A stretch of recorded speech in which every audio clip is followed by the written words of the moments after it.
What up? He's on the sequence to sobriety. My name is Robin. I'm an alcoholic and drug addict. Let's get right into living life in the Anexo after the first day. Because my world was about to change and I didn't even know what to expect and I did not know what was coming my way, right? So they wake us up at 5 in the morning. Now, this house manager, the primero de Anexo, wasn't the nicest person at waking you up. He was a cool ass dude. Up to this day, we're still cordial and he's cool as fuck, right? But to wake you up, I mean, he cut through the BS and woke you up like like straight up. He would come in, swing the door open, bang on the wall, clack, clack, clack. I can't bang on this wall because I got my neighbors upstairs. I don't want them to trip out, you know. But he just bangs on the wall, clack, clack, clack. Ya son las cinco, compañeros. And I was like, oh, that's a good way to wake you up, but it's kind of fucked up. That's the first thing you. That's my first night, and that's what I gotta wake up to. Like, at least at the Salvation Army, when they come wake you up, they'd come and shake my leg, like, hey, Big Rob, it's time to wake up. Not here. Yeah, son las cinco compañeros a la verga. Like, fuck, dude. All right. And then you gotta get up. You gotta get up. So if you don't wake up or you don't want to get out of bed, the harshest punishment you get is you get written down on the notes, right? You get written down que Robert no se quería levantar de la cama. Robert didn't want to get up out of bed, and then they burn you out in front of everybody, and then you look like a dumbass, you know, because eventually they talk about what they wrote down in their notebook on the podium in front of everybody, and everybody knows that you're a piece of shit. So you kind of want to avoid that. So they wake you up, get your towel, and I remembered it's only 5 minute shower. So when it was my turn, got in there, washed the back of my ears, washed my neck, washed my armpits. I already did my butt and my front yesterday, so we're good. Boom, boom, get out. And I just used to get out, put my shorts on, kind of like still wet from like, like I couldn't dry correctly because like I said, there's a lot of me to dry, there's a lot of me to wash. So I'll just put my shirt on, kind of still with my chest kind of wet. I just like, nomás por encima, una pasada, I just used to pass the towel on top of me just to get something. And then I just go to the room because you weren't allowed to go back into the room to change, but you couldn't just kick it in there until it's time for the meeting at 7 a.m. So you're out there, and the fucking the house it's cracking. There's a lot of movement going on. There's a lot of moving parts because at that time the cook needs to put the pot of beans on to start boiling. The coffee maker needs to fucking throw out the old grounds and needs to put new coffee in the machine. Needs to start boiling another big pot of tea. Like, so there's like a bunch of stuff going on. Like everybody's washing. The guy who washes dishes, he's washing his cups. People are sweeping and mopping, and then that's when the house manager told me, hey, Robert, te humildad que te pongas a trapear. Now I have up to this time I had a really hard time mopping. Why? Because growing up, I never saw my dad do it. Never. So I assumed in my head, it's very sexist. In my head, I assumed that mopping was for women. Because I always seen my dad, yeah, I obviously seen my dad never mop, but I've always seen my mom do all the mopping and all the cleaning. So I kind of really felt like, I don't really need to clean anything. I did sweep, and I remember that, like, real quick side story. I got into an argument with my mom because she wanted me to mop one time, and I was like, no. Like, I stood my ground. Like, no, mom, I ain't fucking mopping. Because she told me, she's like, hey, Robert, I need you to sweep and mop. We're at my parents' house, and I was still good with them. And I was like, I'll sweep, but I won't mop.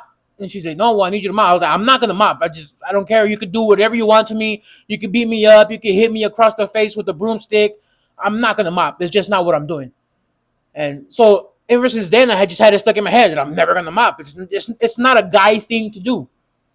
So I'm in this rehab, and the house manager tells me that he wants me to mop the sala de recuperación or the sala de las juntas, whatever, where we have the meetings. I'm like, I don't want to do that shit, dog. That's some bitch shit, dog. And I don't have a choice. It's either go with the program or get the fuck out, right? So I had to fuck mop. It was so degrading to me. It was so, like, it hurt my self-esteem if I had any left at that time. It just felt like the lowest of the low. Like I was just broken down to subhuman. Like I was a big piece of shit. I felt like a straight up bitch, like I said. But I was right there. I had to go get hot water from the sink, put the soap in, move all the chairs, and just start mopping the whole fucking room. Right? It fucking sucked. Now, that's what I assumed my job was gonna be the whole day. So every time we'd have a meeting, I just mop. So, anyways, before I start skipping shit, right? We come to the first meeting. I hear the bell ring, ding, ding, ding, ding, ding, ding. It's time to go to the meeting. We got to be at the meeting 5 minutes early. See, I didn't know it at the time, but little by little, they're giving you training to start being on time to places. Because a drug addict and an alcoholic like me, always late. I don't care who it was, where it was, who I was going with, whatever. If I tell you that I'm gonna be there at 7, I'm probably gonna be there at 8:30 or 9, or maybe not even show up.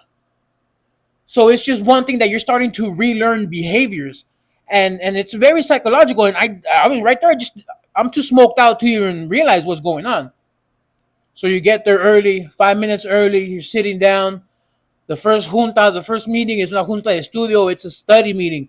We start reading some from book of the 12 steps, and we start have to learn. You see, now me, coming from only speaking English. I mean, I spoke Spanish my whole life. I took Spanish in high school and got a D minus. You know what I'm saying? But so I spoke Spanish. I understood Spanish. I could hold the conversation in Spanish. But when it comes to the actual literature and understanding actual words in Spanish, bad. So we start reading, and I'm like, fuck, I don't know what none of this shit means. And I have to read first because I'm in the first chair, and I have to read the first paragraph, and I'm reading, and I'm like trying to pronounce these words, and I don't know what they mean, and then but good thing it's a study meeting. So when they ask you like, hey, what do you understand from that paragraph? Nothing. My mind was so smoked out that it did not retain any type of information. Even if I read it in English, even if I read it in Spanish, I had to read it and read it and read it and read it over and over and over for it to fucking like stay to get any type of info from it. And up to this day, I still got to do the same thing. So I'd be like, no, I didn't understand anything from this paragraph. And they'd be like, well, what you didn't understand? I was like, this word, this word, this word, this word, this word. And I could just tell like people that were like the other annexados that were with me doing the program would be like, oh, this fucking fat and he's a dumbass. Like, come on, dog. That's 2 strikes, pero like, come on, fool. And the guy that was coordinating the meeting, he'd be like, cool, he bust out a big ass dictionary, a Mexican dictionary. Like, can't nothing be in English up in this bitch? Like, come on, throw me a fucking break here. And so we'll look up the words, and little by little, I didn't know that I was gonna just start learning right there. I didn't come to fucking study the Spanish language. Come on. You know what I'm saying? Like, what the fuck? I came to stop doing drugs. I didn't come to learn anything. But I just didn't know that this was that type of place, and it was different, right? So we start studying, and I'm just like learning new words, and like I'm kind of intrigued by it, but kind of not, because it's just like, nah, I don't want to learn this shit. I really didn't want to learn this shit. But we move on. It's breakfast time. Everybody goes to eat at breakfast. After the meeting, we go to breakfast. We get that rice and beans, 2 tortillas max. If you're cool with the cook or somebody, you might get an extra tortilla, or maybe somebody's not eating their tortillas, they'll hook you up with half of one or whatever. And everything was a luxury in there. If it was anything besides beans, rice, and 2 tortillas, it was a luxury. Salt was a luxury. Pepper was a luxury. Having tomatoes or onions or chile serranos was a luxury. And even look, I used to get so fucking hungry in this place that I would even eat chile serranos. And anybody that knows me, like on the personal level, knows I do not fuck with spicy shit at all. If I eat 2 hot Cheetos, I'm fucking done. My face is just red, and I'm crying like a little girl, and I'm done. But I was so hungry, and I was like, it's food. It's gonna hurt coming out, but it's food. I just used to put a bunch of salt on it and just like try to like break down the spiciness. And you always take out the seeds and just fuck it, and that's just the way it was. And we'd finish. And for everything, like that's when I started learning that for every little movement you have to do, you have to say, hey, that's humildad. Up to this day, I still don't get it. I don't even really know what that means, to be honest. Up to this day, I studied it. Still don't know what that means. I don't know how to explain it to you right now. So we get up, play, talk to the cook. Hey, cocinero, te echo humildad para lavar mi plato. Like, hey, it's pretty much like, hey, I'm asking you for permission to come and wash my plate. And be like, oh, yeah, go ahead. Whatever, you know, like you always have to ask for permission. And then again, it's the psychology part about it, where a drug addict and an alcoholic like me doesn't ask for permission to do shit. I'm so used to living wild and free that going to that I have to ask for permission to do something. It's wild to me. It's a wild concept, and I'm just like fuck, you know. And I have to ask for permission to do that, and boom, and then I'd have to ask the house manager, like, hey, is there anything I can help around with? And he'll find something. There's always something to do, so he'll find it. And this guy used to love finding something for you to do. And then he'd just be like, oh yeah, just sweep, just mop. So for the cover art that I put for this video, it's something very emotional for me, something that means a lot because when I was out there, you know, my parents received a phone call that I was there at that rehab. They didn't believe me. My mom eventually ended up telling me that she thought that we were so tweaked out that we were so tweaked out that she thought I got one of my homies to call her to call her and let them know that I'm some type of fucking rehab. But just thought I was bullshitting, right? My whole family thought I was bullshitting, to be honest, because I'm saying this because my whole family rolled up. Now they weren't allowed to visit me, they weren't allowed to stop or nothing like that because I'm sure they fucking they talk to whoever and they figure shit out. But there's no rule against passing through the street. And where the house is, it's right on the corner of an intersection, you know? So I'm like, I'm carrying the mop over my shoulder because I'm about to go put it where we put it out in the sun to dry or whatever. And I see a car pass by. And I'm like, car looks familiar, dog. And I'm staring, and I see it making the turn, and then on the back windshield, I see the charger bolt, and I was like, dude, there's only one person that I know that has a car like that has a charger bolt like that. And they turn, and I look I'm able to make out whoever's in the vehicle, and I see blonde hair in the front. I seen this dude in the passenger seat, and I seen the red hair in the back from my mom. And my mom just like waving at me all happy and shit, you know. She was like proud that I was there.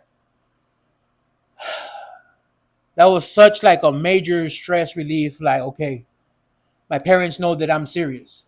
Because at that point in time, I was serious about changing my life because I wanted to show them that I could change and I wanted to move back home.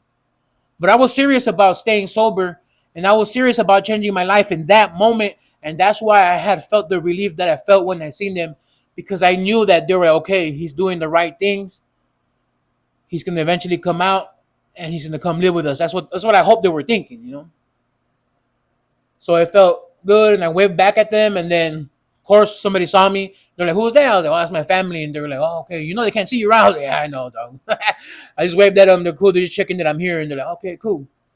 So that really meant a lot. That made my whole fucking day. That made the whole process for the rest of the time being there so much easier because I knew I had the support of my family. Even though I felt deep inside, I didn't really deserve the support of my family after everything I did to them. But at the end of the day, it's a lesson learned. And anybody that has gone to, I've never gone to prison, but I've heard it from them. So people that have gone to prison, people who have gone to these annexos, to these rehabs, people that have just fucked up in life, they'll let you know that the only people that really have your back at the end of the day is your mama. And that's facts. My mama always had my back. She always had my back, always had my back. So I'm going to leave that right there.